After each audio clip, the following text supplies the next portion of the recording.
काली गा रही थी तो कन्हैया कहने लगे भैया आगे बढ़ो। इधर धीरे धीरे हंसी खुशी के साथ में जैसे ही अड़ोद नगरी में बलराम की बारात पहुंची है तो अड़ोद की बड़ी खुशी खुशी थी। बलराम को बुलाया, बिठाया। बिठाने के बाद में उसी समय जब रेवती बोल करके आई है तो कन्हैया कहने लगे भैया क्या करोगे, इतनी लंबी भौजाई है, तुम तो पहुंचोगे भी नहीं।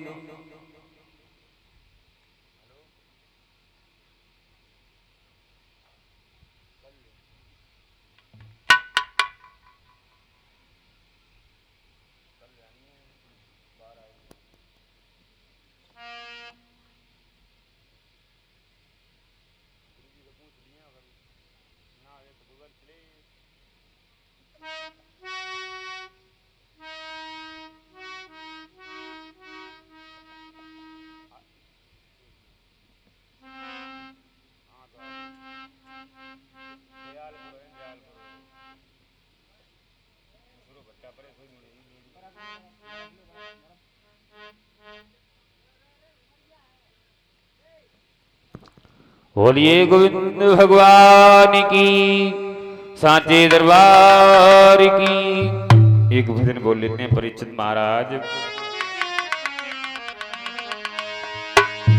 भगवान की। उसी समय भगवान कन्हैया कहने लगे भैया तू इतना छोटू ऐसे इतनी लंबी भौजाई है, कैसे गुजर होगी। उसी समय कहने लगे कोई बात नहीं। इधर भगवान श्याम सुंदर ने विचार करने लगे कि इतनी लंबी है, बल्लाऊ तो बहुत छोटी हैं, जो कि कमर से भी नहीं आ रहे हैं बल्लाऊ भैया। इधर रेवती जो थी अपनी साथ की सहेलियों को लेकर के चली है। उसी समय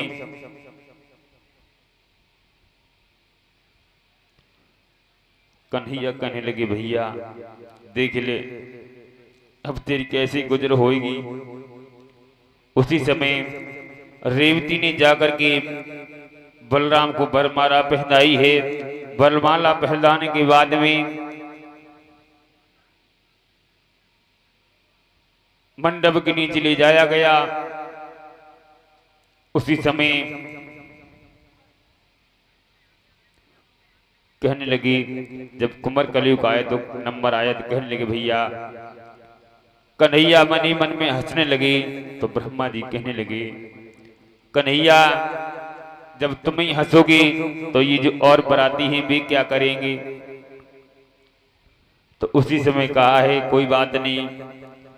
तो बलदाऊ भैया से कहा कन्हैया ने, कन्हैया कोई उपाय बताओ। तो उसी समय कहने लगे, कन्हैया कहने लगे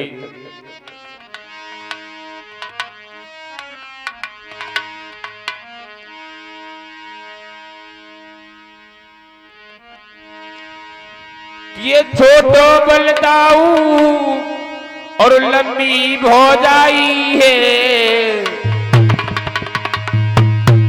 बस इन्हें देख के हंस रहे हैं सभी।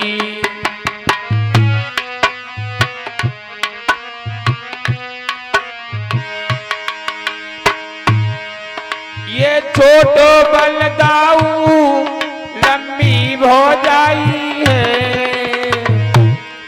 बस इन्हीं देख के हंस रहे हैं सभी।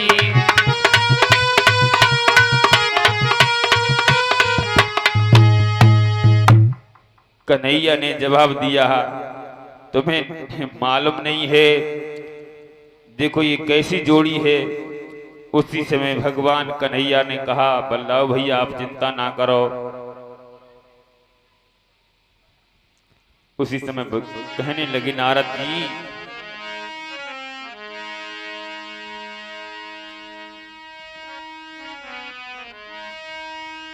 के बीत गए युग 3 आज हुई रही सगाई है, सब हसी नर और नारी कैसी आई भौजाई है।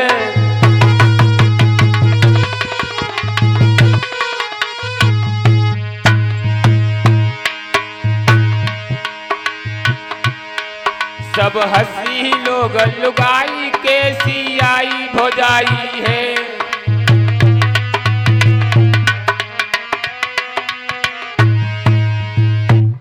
भैया तुम इसको लेकर के जा रहे हो तो सब लोग हंसेंगे। बाइस समय पे नारद जी ने जवाब दिया बलराम से, काय को खड़े हो।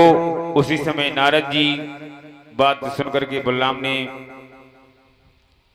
क्या किया, बलराम ने हल और मूसल लेकर के छोटी करने को चाहा तो उसी समय कन्हैया पूछा कि भैया अगर मैंने इसे ठोका पीटा कि मर गई तो क्या होगा। तो कन्हैया कहने लगे भैया आप चिंता ना करो, तुम ठोक लियो, तुम ठोक दो कोई बात नहीं, अपनी बराबर की कर लेना, तब तक ठोकते रहना। उसी समय बलदाऊ भैया ने हल और मूसल लेकर के रेवती को छोटा किया अपनी बराबर में। उसके बाद शादी होती है। शादी होने के बाद में अपने घर में पहुंचते हैं। बोलिए गोविंद भगवान की, सावरी सरकार की।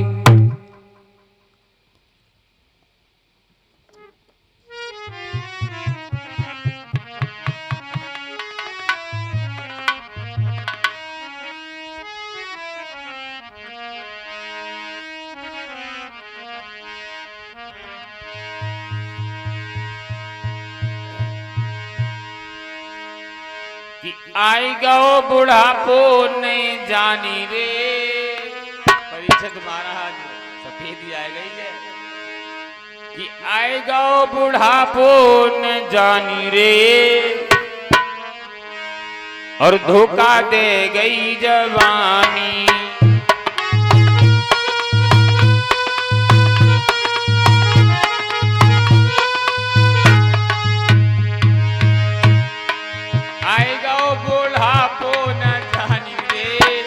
धोखा दे गई जवानी।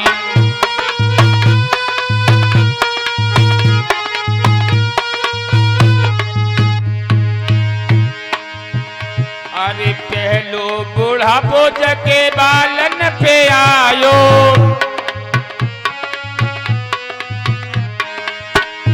अरे पहलो बुढ़ापो जके बालन पे आयो,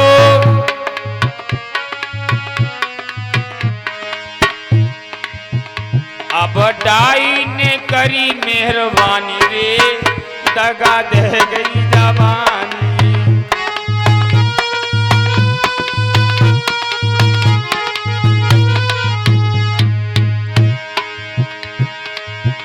अरे दूसरो बुढ़ापो जके आँख न पे आयो,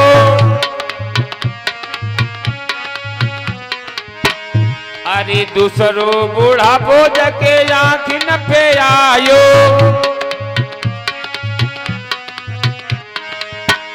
अब चश्मा ने करी मेहरबानी रे, ओ दगा दे गई जवानी।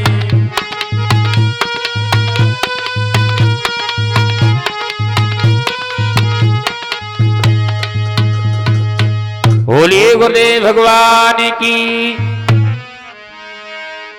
तापत्र विनाशाय श्री कृष्णाभयं नमः। गुरुर्ब्रह्मा गुरुर्विष्णु गुरुर्देवो महेश्वरा, गुरुर्साक्षात् परब्रह्म तस्मै श्री गुरुवे नमः। कौशलेश मिथिलेश्वरी सिद्धि करें सब काम, बाणी वर्णन के प्रथम बोल सियापति राम।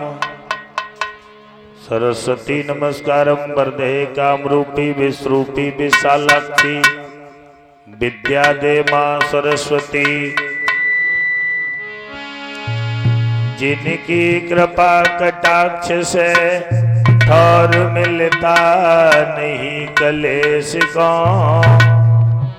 श्रद्धा समेत प्रणाम है पूज्य गुरु मुकेश को। तो संत हमारी आत्मा हमें संत सिरमौर, सबको सीताराम है तो अपनी अपनी ठौर।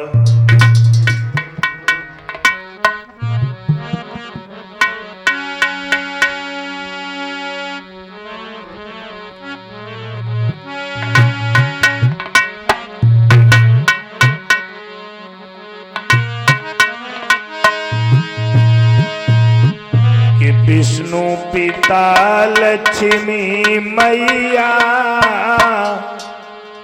पति मेरी रखो पति मेरी रखो।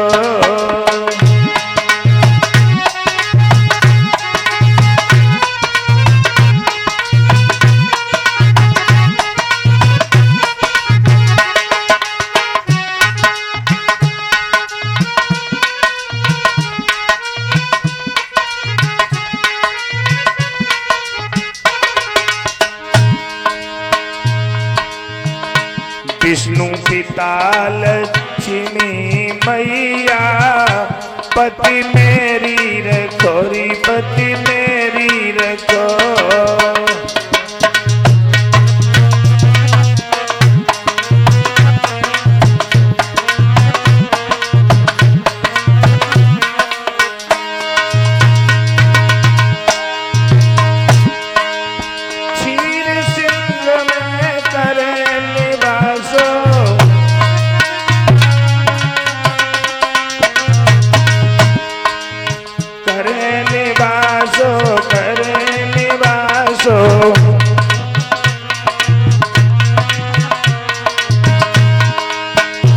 श्री शेष नाग की सैया, पति मेरी रखोरी पति मेरी रखो।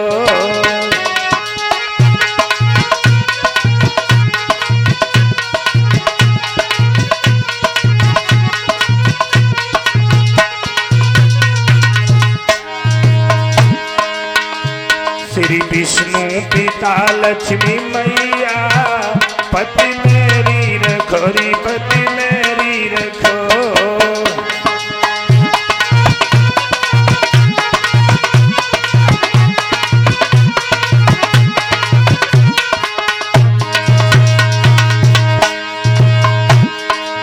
त्रेता में श्री राम पधारे,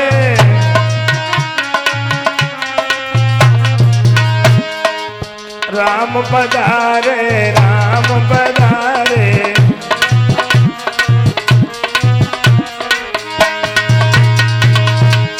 श्री लक्ष्मण जी सो भैया, पति मेरी रखोरी पति मेरी रखो।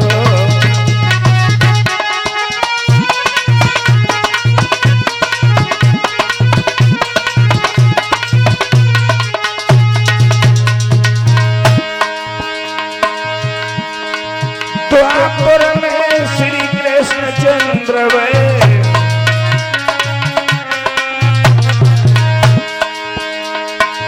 द्वापर में श्री कृष्ण चंद्र वे।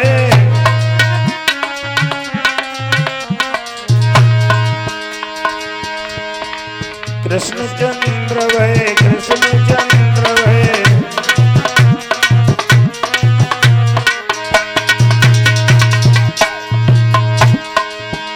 श्री बलदाऊ को छोटो सो भैया, पति मेरी रखोरी पति मेरी रखो।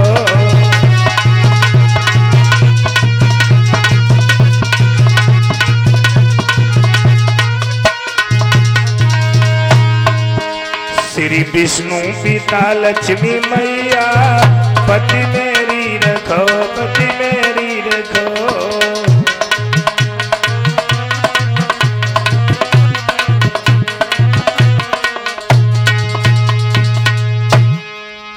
आदरणीय उपस्थित समस्त श्रोता बंधु,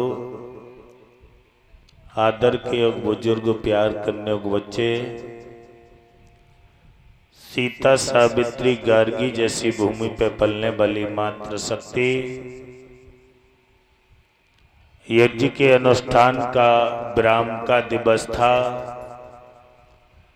हरिहर गंगा के किनारे बैठे हुए व्यास पुत्र श्री सुखदेव जी अभिमन्यु पुत्र महाराज परीक्षित को भगवान की अमृतमयी कथा सुना रहे थे। बताया श्री सुखदेव जी ने कहे, उत्तरानंदन परीक्षित, आज कथा का विराम का दिवस है और तुम्हें किसी भी बात पर शंका नहीं करनी है। हमें जो कुछ कहना है उसे आपको अपने जीवन में ढालना है, क्योंकि आज तुम्हें तक्षक डसेगा। कथा का विराम का दिन है, अनेक प्रकार से समझाया और समझाने के बाद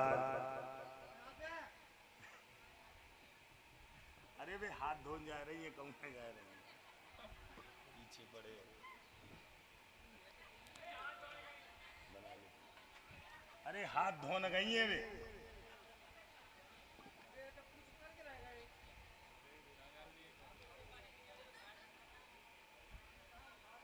बारे में श्रवण कर रहे थे कि भगवान कन्हैया के बड़े भैया बलराम की शादी कब, कैसे और कहां से हुई थी, अभी आपने श्रवण किया था। और इधर बताया श्री सुखदेव जी ने कहे, उत्तरानंदन परीक्षित, भगवान कन्हैया की पहली शादी कब, कैसे और कहां से हुई थी। प्रमाण मिला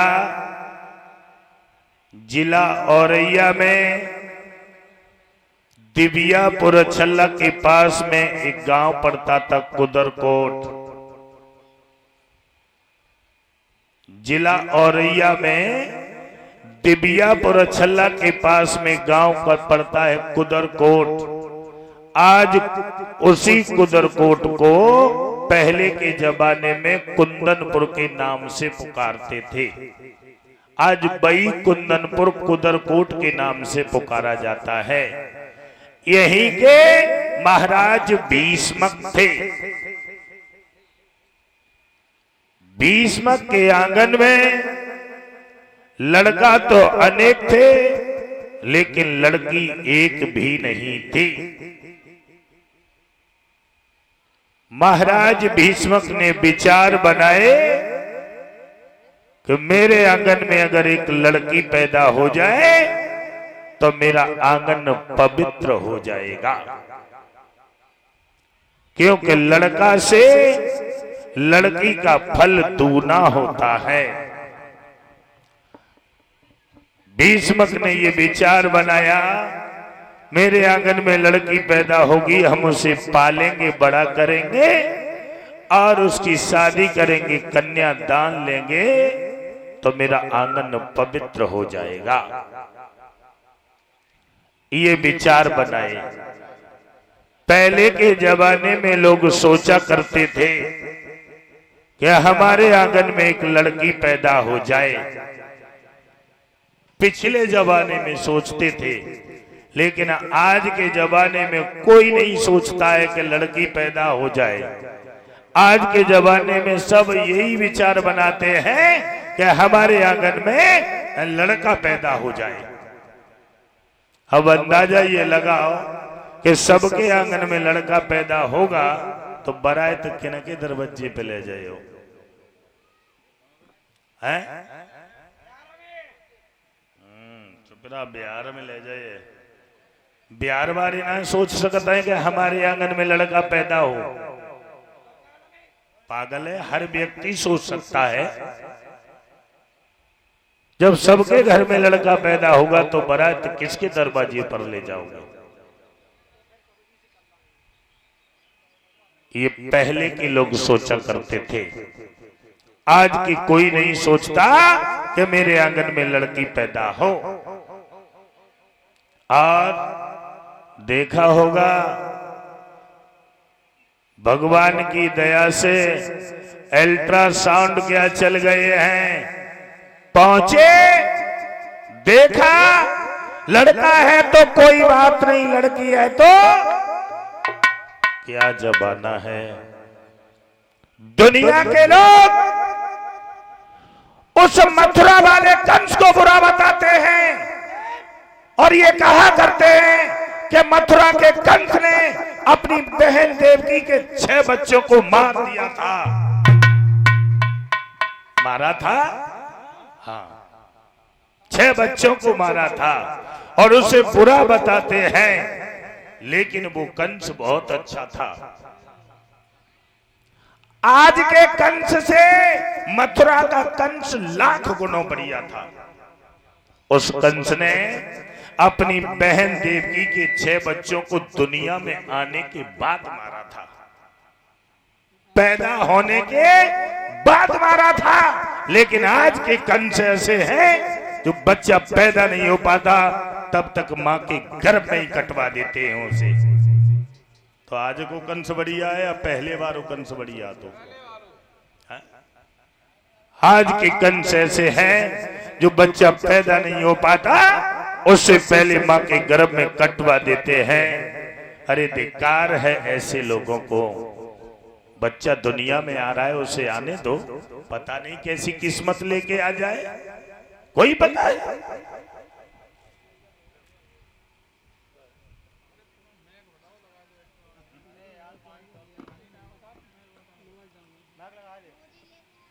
महाराज भीष्मक ने विचार बनाए कि मेरे आंगन में एक लड़की पैदा हो जाए, बड़ा करेंगे और कन्यादान लेंगे तो मेरा आंगन पवित्र हो जाएगा, पवित्र। ये विचार बनाए तो तुलसीदास ने रामायण में लिखा है, रामायण में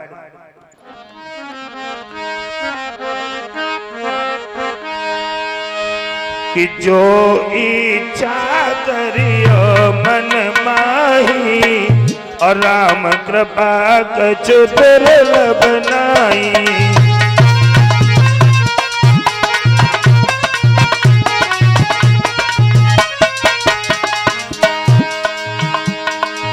जो इच्छा करियो मन माही राम कृपा कछु दुर्लभ नाई। राम कृपा कछु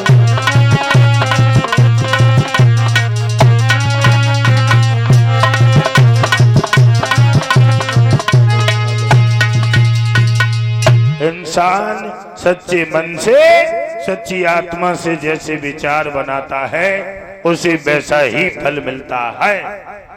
महाराज भीष्मक ने विचार बनाए मेरे आंगन में लड़की पैदा हो जाए। तो कुछ समय बाद भीष्मक के आंगन में एक लड़की ने जन्म लिया था। एक लड़की ने, तो महाराज भीष्मक बड़ा खुश हुए थे। ऐसा ही नहीं, अरे बेटिया ने लीनो जन्म रे के आई के महलन में।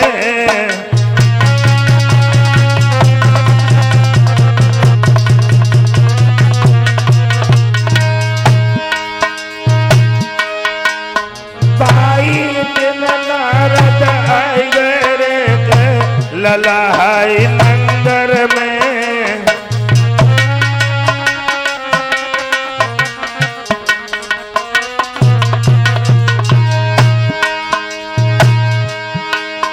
महाराज भूप ने पलना दो नवाई। बड़े आदर से नारद जी को लो पकड़ बैठारी। अब तो हाथ जोड़ के कई समय से आवन हो तेरा।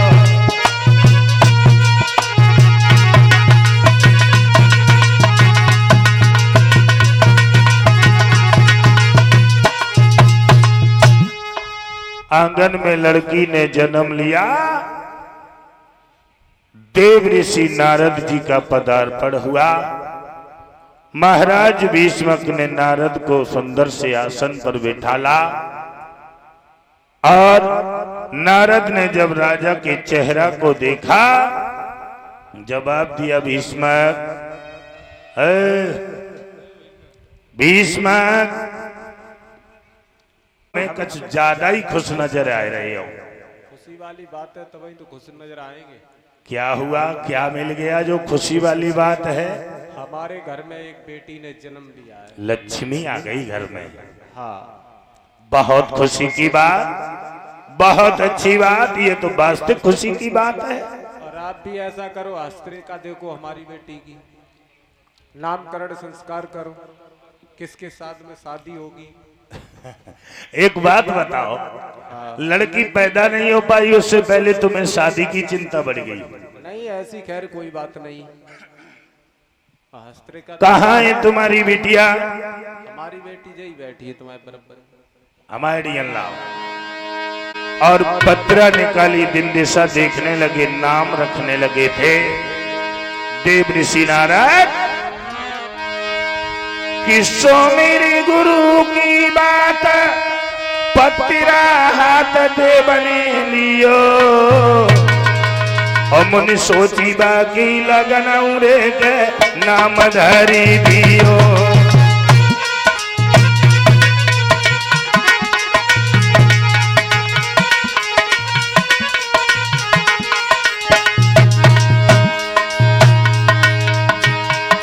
अरे सुमेर गुरु की बात, पत्रा हाथ दे बने लियो, दे बने लियो, दे बने लियो,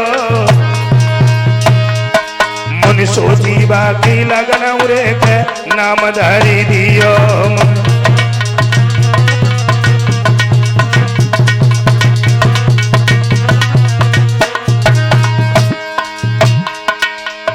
भीष्मक, तुम्हारी बिटिया का नाम रुक्मिणी है, रुक्मिणी। और सुनो आगे। अरे रुक्मिणी को नाम सिद्ध सब काम देवन कियो, देवन कियो, देवन कियो। पर श्री कृष्ण भगवान बताए तब दियो, पर श्री कृष्ण भगवान बताए तब दियो।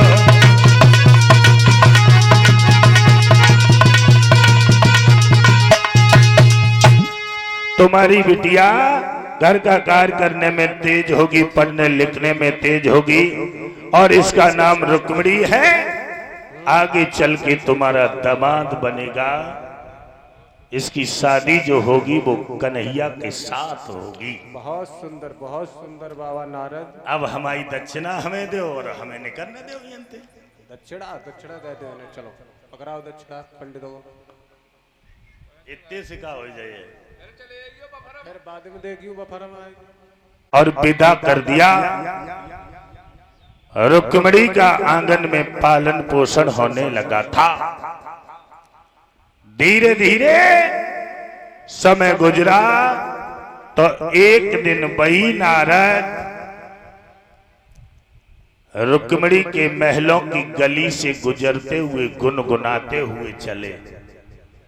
ब्रजभूमि में हुआ अवतार कन्हैया का, सौभाग्य है उन्हें दीदार हो कन्हैया का। गुनगुनाते हुए चले तो ये आवाज रुक्मिणी के कानों में पड़ी। रुक्मिणी ने सोचा कि कन्हैया का अवतार हो चुका है, तो उसी दिन से चलते बैठते खाते पीते सोते जागते रुक्मिणी भगवान कन्हैया के ही गीत गाने लगी थी। सखियों में बैठ जाती है तो घंटों तक चर्चा करती है। ऐसा ही नहीं,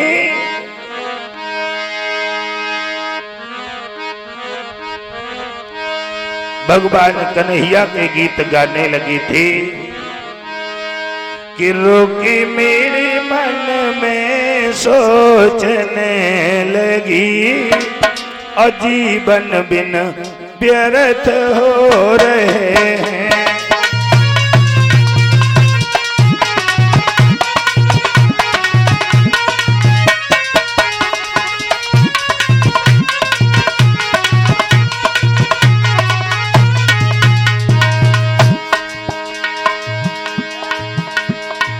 चलते फिरते खाते पीते अब तो रुक्मणी भगवान कन्हैया के ही गीत गाती हैं। रुक्मणी मन में सोचने लगी, जीवन बिन व्यर्थ हो रहे हैं। माया तो इधर विराजी है, मायापति किधर सो रहे हैं।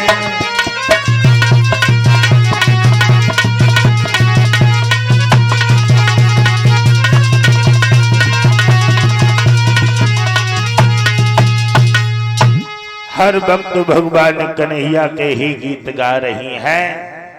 धीरे धीरे समय गुजरता हुआ चला तो रुक्मणी कुछ और सियानी हुई थी। तो एक दिन रुक्मणी अपनी सखियों के साथ में एक खेल खेल रही थी।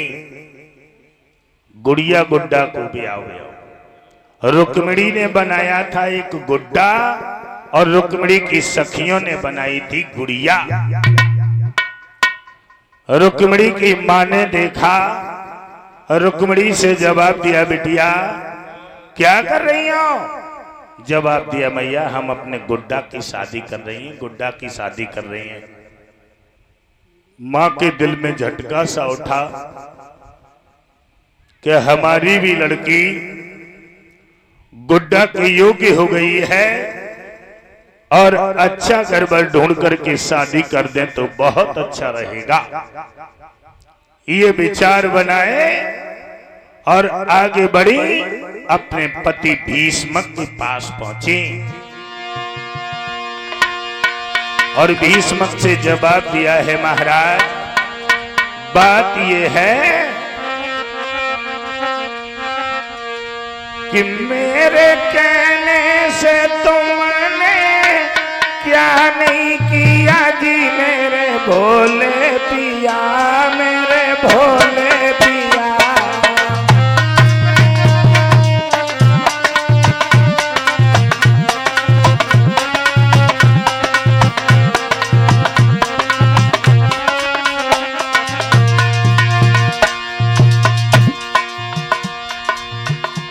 अपने पति भीष्मक से बोली, रुक्मिणी घूमे घर में कुआरी,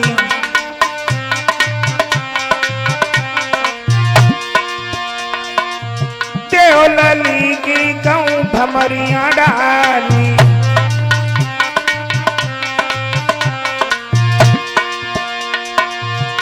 बिटिया को देख घबरावे दिया, बिटिया को देख घबरावे दिया, मेरे भोले पिया, मेरे भोले पिया।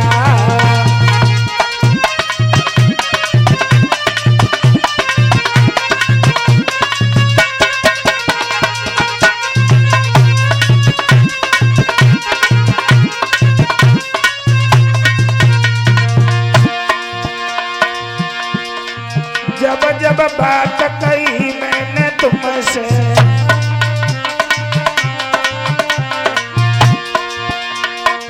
नाना राज भय तुम हमसे,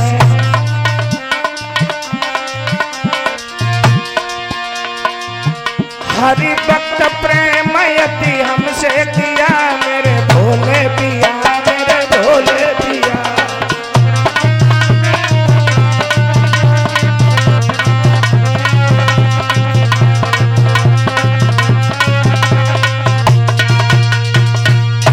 जवाब दिया उसी समय कि लड़की आंगन में शादी के योग्य हो गई है, अच्छा घर बार ढूंढ करके शादी क्यों नहीं करते। बताया तो ये जाता है कि जिस आंगन में लड़की शादी के योग्य हो जाती है, माता पिता शादी नहीं करते हैं तो उन्हें पाप लगता है। महाराज भीष्मक ने जब इतने शब्द सुने तो जवाब दिया, तुम घबराओ नहीं, अब हम अपनी बिटिया के पीले हाथ अवश्य करेंगे। ये बात कहकर के चले और अपने दरबार में पहुंचे। दरबार में जाकर के सभी लोगों को एकत्रित किया, बड़े आदर सम्मान के साथ में बिठाला और जवाब दिया उसी समय कि आज दरबार में जितने भी लोग बैठे हुए हैं और हमने क्यों बुलाए हैं, क्या कारण है, इसका आपको कुछ पता नहीं है। लेकिन एक बात है, चाहे छोटा है चाहे बड़ा है, दरबार में जो भी बैठे हैं बोलने का अधिकार आज हम सबको बराबर दे रहे हैं। चाहे छोटा हो चाहे बड़ा हो, लेकिन आज सब बोल सकते हैं, कोई भी विचार न करे। और ये बताओ, हमारी लड़की रुक्मिणी शादी के योग्य हो गई है और हम उसके पीले हाथ करना चाहते हैं। बताओ, कोई लड़का हो शादी कहां करे? बोलो। महाराज, लड़की आपकी है। हाँ, लड़की हमारी है, शादी के योग्य है। हमने तो बहुत पहले देखी थी, जब छोटी थी तब। बिल्कुल। अब हमें तो नहीं मालूम कितनी उम्र है। वैसे इतना तो जरूर जानते हैं, 20 से मतलब शादी के योग्य है। तुम जानते हो कि 20 साल की है लड़की। तो 20 साल की जब लड़की हो गई तो लड़का कम से कम मान लीजिए 22 साल का तो होना चाहिए। बिल्कुल चलेगा। है? और कहीं महाराज 22 साल का लड़का नहीं मिलता है। हाँ। और 11-11 साल दो ले आए तो कैसे रहे? दिमाग सही है तेरा? वैसे दिमाग तो सही ही है कुल मिलाएगा। दिमाग तो ठीक है, कोई कमी ना है वैसे। और तुम्हारी नजर में अगर जो लगे तो कमी? बिल्कुल नहीं, ऐसा नहीं चाहिए। और कोई बताए?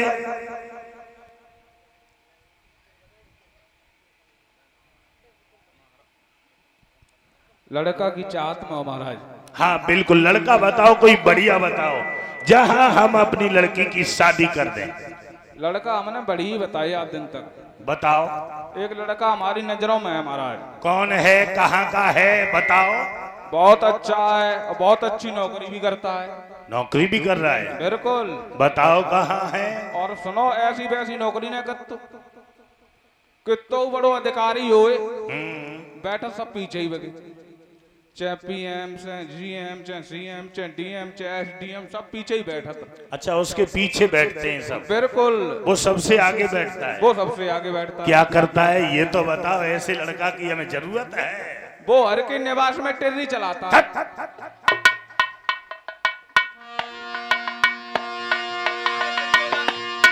और कोई कुछ कहना चाहता है?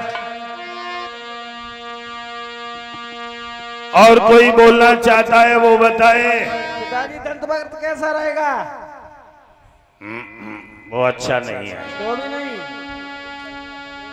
कोई दंत वक्र के साथ में बताने लगा, कोई शिशुपाल के साथ में बताने लगा, कोई दुर्योधन के साथ बताने लगा, कोई दमघोष के साथ में बताने लगा, लेकिन निष्कर्ष पूरा नहीं निकला। भीष्म का छोटा लड़का बैठा हुआ था, उठ के खड़ा हो गया और बोला, बोलने का अधिकार सबको बराबर है, क्या मैं बोल सकता हूं? जो कि बिल्कुल। तो हाथ जोड़ के बोला कि हे तात कहूं तो कह डालूं, और मैं भी अपनी मनवाई को।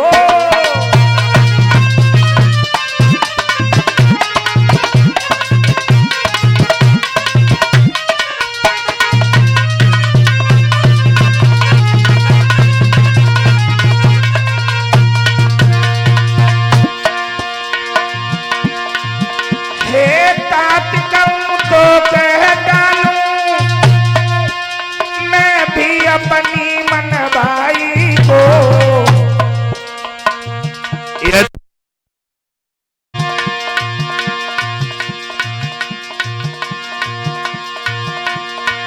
यदि अनुचित उचित निकल जाए तो छनिए बाल पिटाई ओ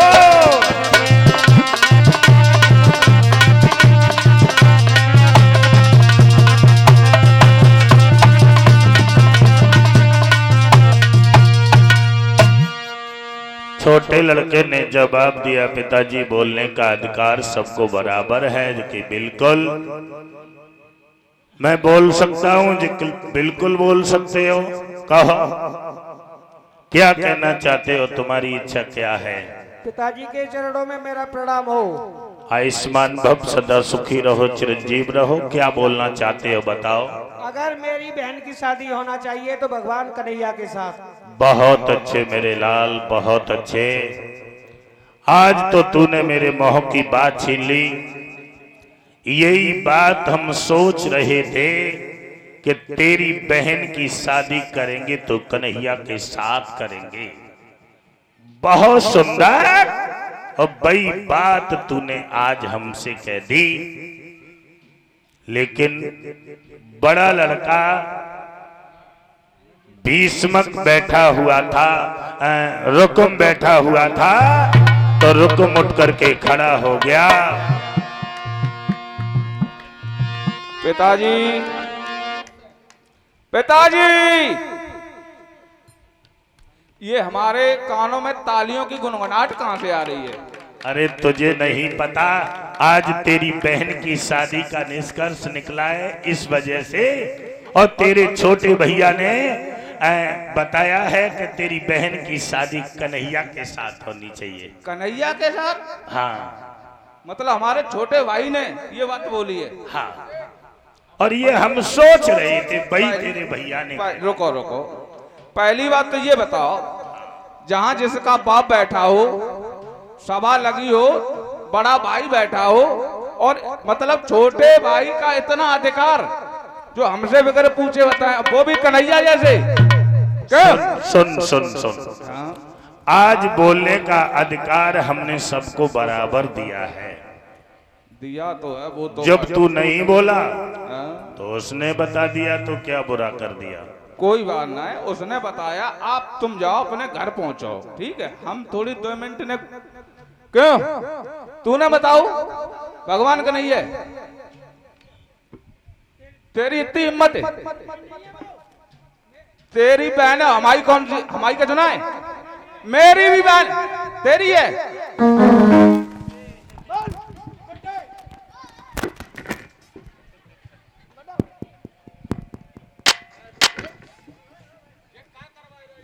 लड़के रहे हो तुम दोनों लड़के रहे हो। बैठ जाओ। जैसा कह दो घर बाजिया। अरे बैठ जाओ। तुमने समाज में हमारी बेइज्जती करा दी। जब तुम्हारा बाप बैठा हुआ है तो तुम दोनों झगड़ा क्यों कर रहे हो? अरे फैसला हम करेंगे, तुम क्या लड़ रहे हो? शादी हम बताएंगे वहां होगी। कहाँ होगी? भगवान कन्हैया के साथ होगी, उन्हें कदापि कहीं नहीं होगी। अब देखिए एकदम भाई थी ही भाई थे भाई एकदम फिर हो जे ना भैया शादी होगी कन्हैया के साथ होगी। तू कौन होता है? मैं ये होता कभी शादी कदाप नहीं होगी। क्यों नहीं होगी? अगर ये शादी होगी तो दुनिया में खून की नालियां बहा दूंगा, लाशों के अंबार लगा दूंगा। मैं जानता हूं कि तू मेरे बराबर का हो गया है। बिल्कुल मैं जानता हूं कि तू मेरे बराबर का हो गया है, लेकिन कन्हैया में कोई दोष है? बिल्कुल दोष है। क्या दोष है? दूध दही माखन चुरा है, वो मर्डर करता है, चोरी करता है, क्या नहीं करता है। 7 दिन की उम्र में पूतना को मार दिया, कंस ऐसे योद्धा का वध कर दिया। तू तो कुछ नहीं है उसके आगे। अरे पूतना ना हमारी अकासुर बकासुर कितने मर डाले। हाँ, मर्डरी है, वो बेकार है, किसी काम का नहीं है। वहाँ नहीं शादी होगी। शादी होगी कन्हैया के साथ होगी। बिल्कुल नहीं होगी। होगी, हम बताएंगे वहाँ होगी। अरे लड़की मेरी है, तेरी नहीं है, समझे? लड़की तुम्हारी है तो बहन मेरी भी है।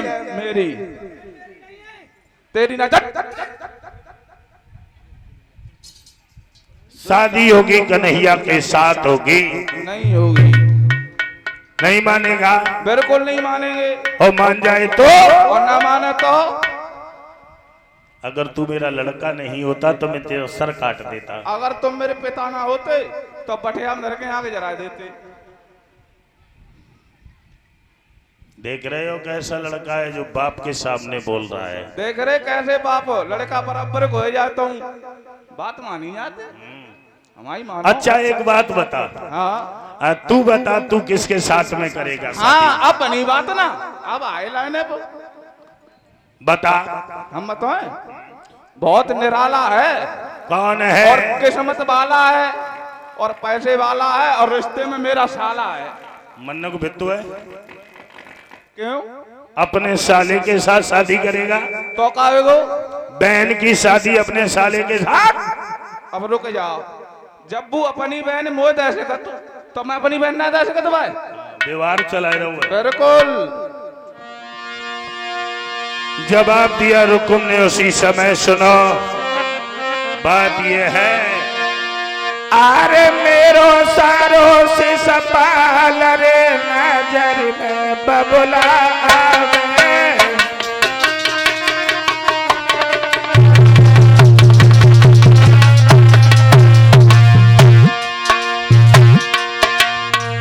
सब राजन सिर मार रे राजा बू कहलावे। मेरे बबुला के तुमको साफ रे समझाई, करो फिक्रिया दूरी का दूल्हा सारो बन के आई। बबुला करो फिक्रिया दूरी का दूल्हा सारो ही बन आवे।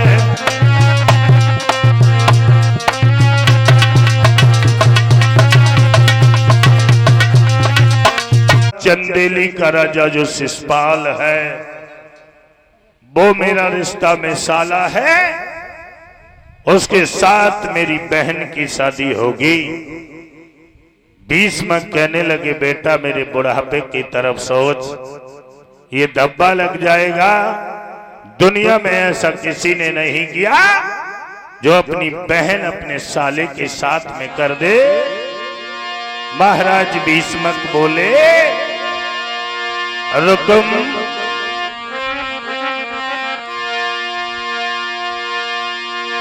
कि ओ मेरे प्यारे लाल,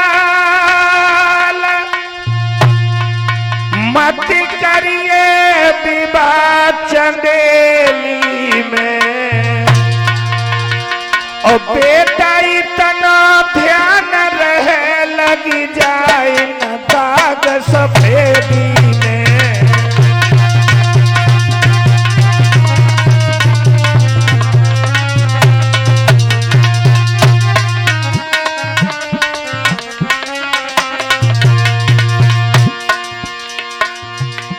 रुकुम, मेरे बुढ़ापे की तरफ गौर कर। दुनिया में ऐसा कोई इंसान नहीं होगा जो अपनी बहन की शादी अपने साले के साथ में की हो। तू ही एक नया काम करने जा रहा है।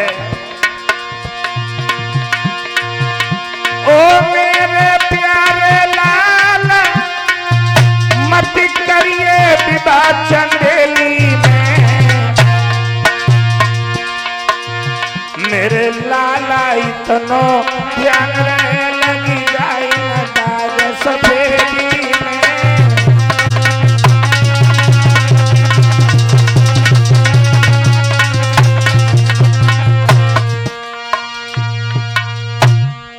बेटा मेरी बात समझने की कोशिश कर। दुनिया में ऐसा किसी ने नहीं किया है। कन्हैया के साथ शादी कर दे। रुकुम कहने लगा एक भी बात नहीं मानूंगा। अगर तुमने कन्हैया के साथ शादी कर दी तो लाशों के अंबार लगा दूंगा, खून की नदियां बहा दूंगा। एक भी बात नहीं मानी और कागज कलम लेकर के पत्र लिखने लगा। तो महाराज भीष्म फिर बोले बेटा, जवाब दिया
दिया उसी समय रुको मेरी बात मानो।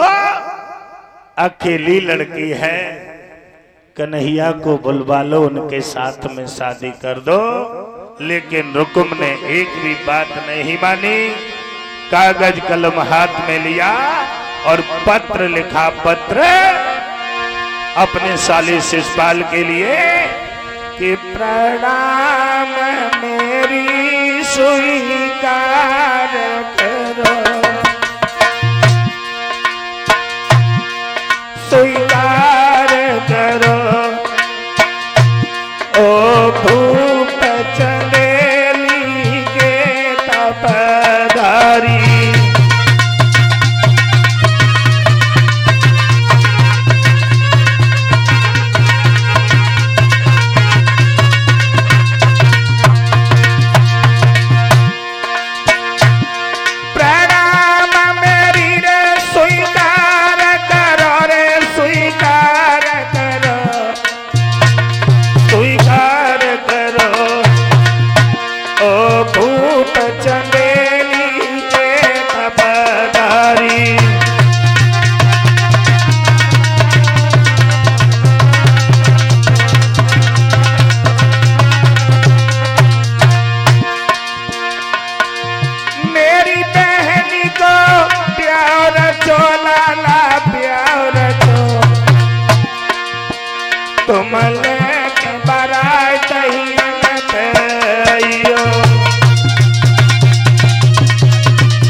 मथुरा को ही न आए बनवारी।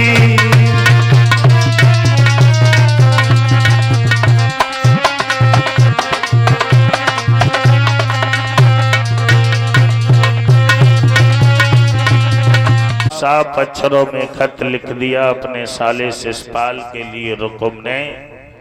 हमारे आंगन में हमारी बहन की शादी की तैयारियां हैं और तुम बारात लेकर के दल बल सेना के साथ में आना, अकेले नहीं। और हमारी बहन के साथ शादी करना, और ऐसा न हो जाए कि कन्हैया ना आ जाए, वो न ले जाए मेरी बहन को। सेना को लेकर के आना है।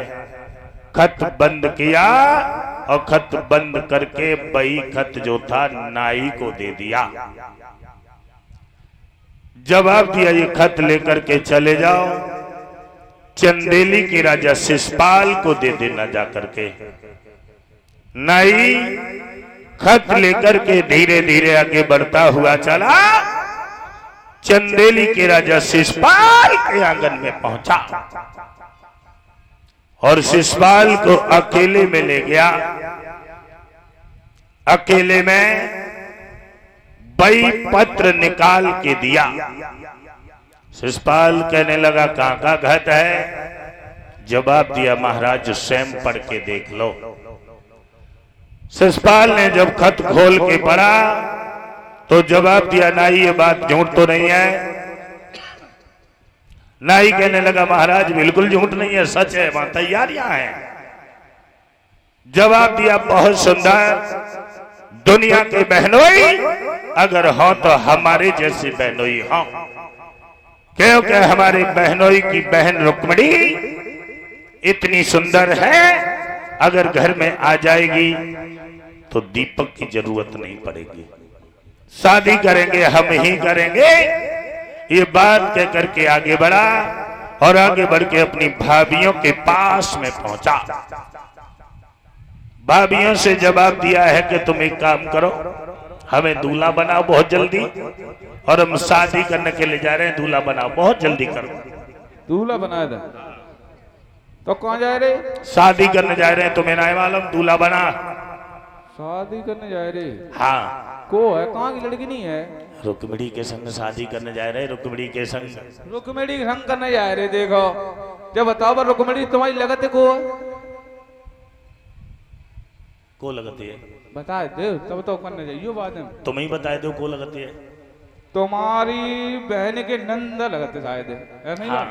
तो बताओ बहन के नंद के संग ब्याह कौन जाए रे? भाभी भाभी अभी ना लला उन राग खराब हो ये तारा शांत कराओ। ऐसी नंदे देखी जाए तो हो गई दुनिया में शादी। दूल्हा बना दूल्हा बनाया था। हाँ। चलो उसी समय जवाब दिया भाभियों ने, मेरी बात समझने की कोशिश करो, वहां पर शादी करने न जाओ, तुम्हारी बहन की नंद है, ठीक नहीं है। शिषपाल कहने लगा दूल्हा बनाना तो तेरी मुसीबत आ जाएगी, समझ लेना। तो भाभियां कहने लगी हमारे घट्टे का जाते हुए चलो। और जैसे ही आंगन में पटा को डालो तो छींक हो गई। भाभियां बोली लला अब बिटिया बापाई की अब मानो, अब मानो। शिषपाल बोला ना दूल्हा बना। तो भाभियां सिंगादानी उठाए लाई, एक आंखी में गजरा लगाए दो और गान लगी, बोली कि काजर लागी देना भूप के नैना दिखाए दो बट्टा। और सब सखियां गाए रहेंगी तरे मचाए बिटरिया ठट्टा। जे मोह देखो जे जा रहे हैं अपनी बहन की नंद के संग ब्याह करने। रे राम राम, इन्हें तो थकाए दो।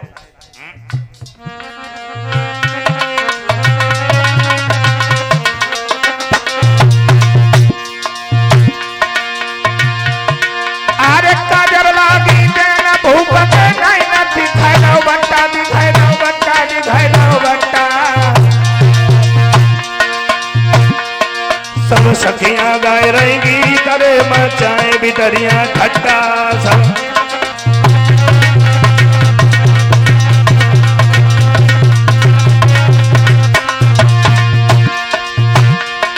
तुम हरिदेव मारो उतारी गई समझाई, धरो नहीं गट्टा, धरो नहीं गट्टा, धरो नहीं गट्टा।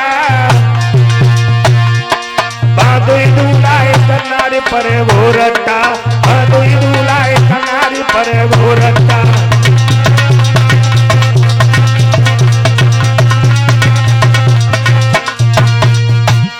भाभियों ने जवाब दिया लला अब मानो, अब बिटिया बापाई की है, शादी करने न जाओ। वहां पर दो दूल्हा आएंगे और एक दुल्हन होगी, तब तुम क्या करोगे? शिषपाल बोला दूल्हा बना, आगे हम देखेंगे। तो शिषपाल को दूल्हा जब बनाया तो बने पटा पे पैर रखो तो शिषपाल को पैर फिसलेगा, रपटेगा, पटक लग गई। कुछ लड़कियां खड़ी खड़ी गीत गाए रही थी तो गाए वो भूल गई, हंसन लगी। और जब हंसन लगी तो शिषपाल बोला लड़की हंसी गए हो हैं? गीत गा हंसी गाए गए, गिर गए तो कौन सी बड़ी बात हुई गई। और बहादुर तो गिरता ही रहता है, गिर गए तो कौन सी बड़ी बात है, गीत गा, शादी करना जाता है। लड़कियां गीत गाने लगी। तब तक हुआ ऐसा कि एक बिलैया आई और मुर्गारी पे बैठ के रोने लगी। अब भाभियां गीत गा रही तो सोचने लगी घर में शादी है लेकिन अब आगे निकाय के लिए मरी जाते हैं। तो भाभियां बोली मेरे अंगना में दीवारा तो बिलैया मुर्गारी पे रो रही है, बिलैया मुर्गारी पे रो रही है।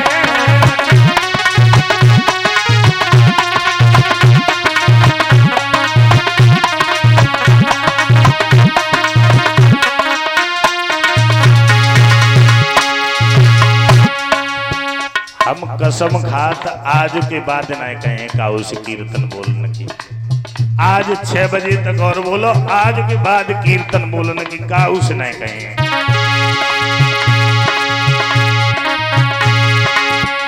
मेरे अंगना में दीवारा को दिया मुर्गारी पे रो रही है, बिलैया मुर्गारी पे रो रही है।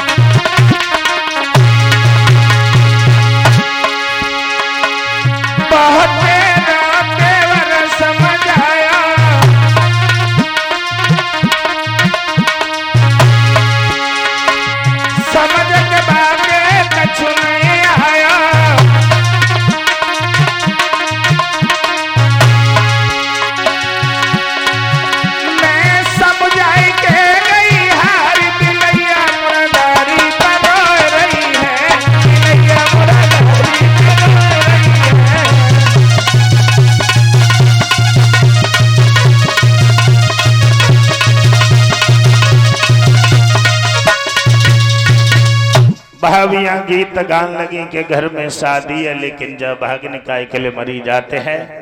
शिषपाल को दूल्हा बनाया और शिषपाल दूल्हा बन के सज धज के बारात लेके सेना लेकर के चला और चारों तरफ से जाकर के कुंदनपुर को घेर लिया था।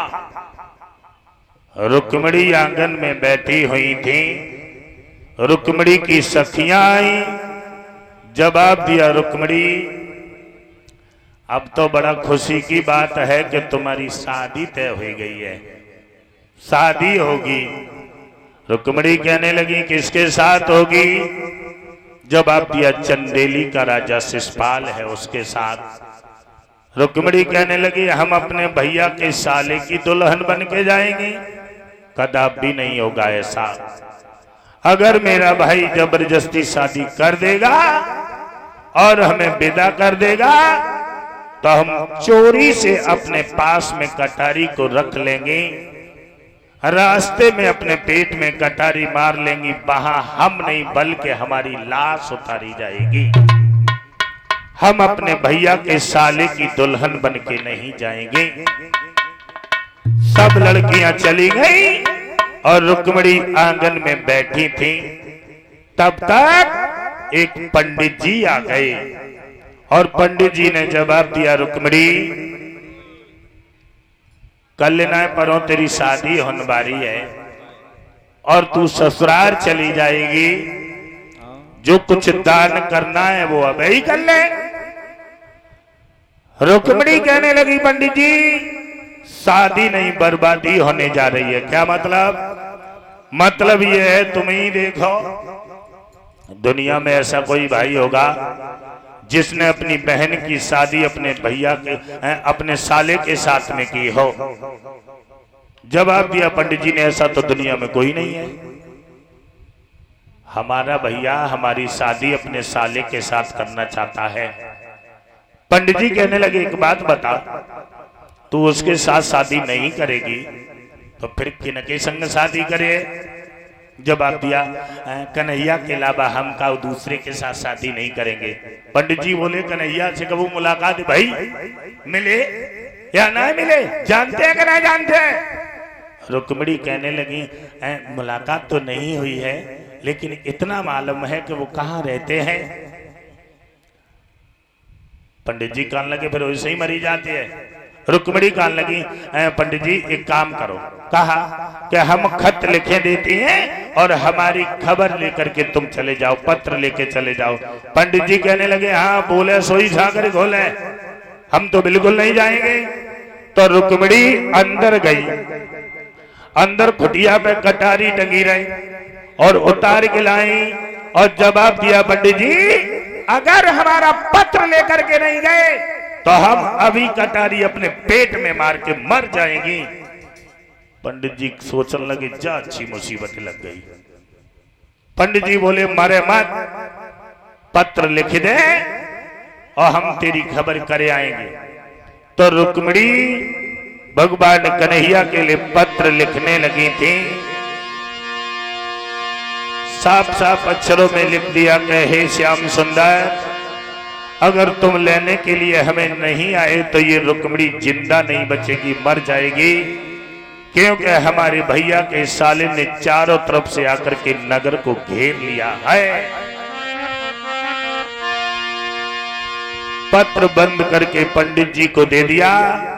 पंडित जी पत्र लेकर के चले थे।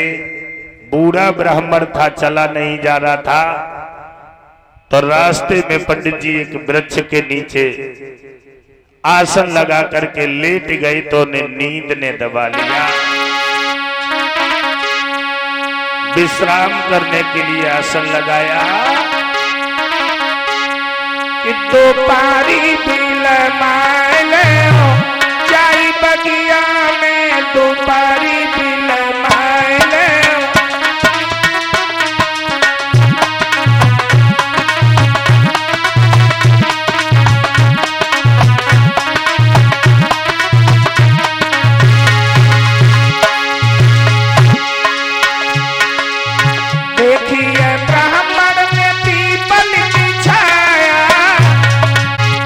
देखिए ब्राह्मण में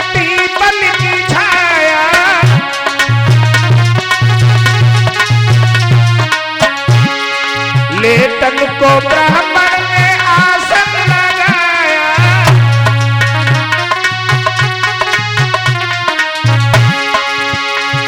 जो लाए सो खाए ले जाई बलिया में, जो लाए सो खाए ले जाई बलिया में, तो बारी भी लगाए ले जाई बलिया में।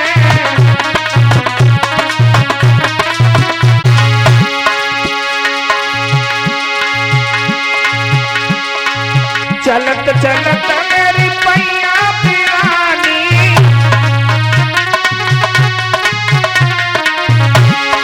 आइयो बुढ़ापो तो ढल गई जवानी,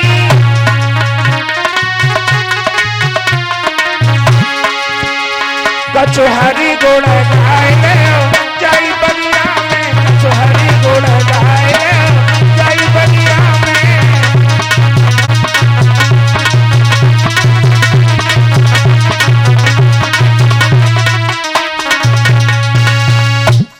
ब्राह्मण ने बट वृक्ष की छाया देखी, आसन लगाया, विश्राम करने के लिए लेट गए तो ने नींद ने दबा लिया। पंडित जी जब सोई गए तो भगवान कन्हैया ने ध्यान धर के देखा कि पत्र लाने वाला पंडित रास्ता में सोएगा, हमें तो मालूम पत्ते होएगा माओ बाओ। तो भगवान कन्हैया ने सोते हुए पंडित को उठाया अपनी शक्ति से और द्वारिका के पास लिटा दिया था। द्वारिका के पास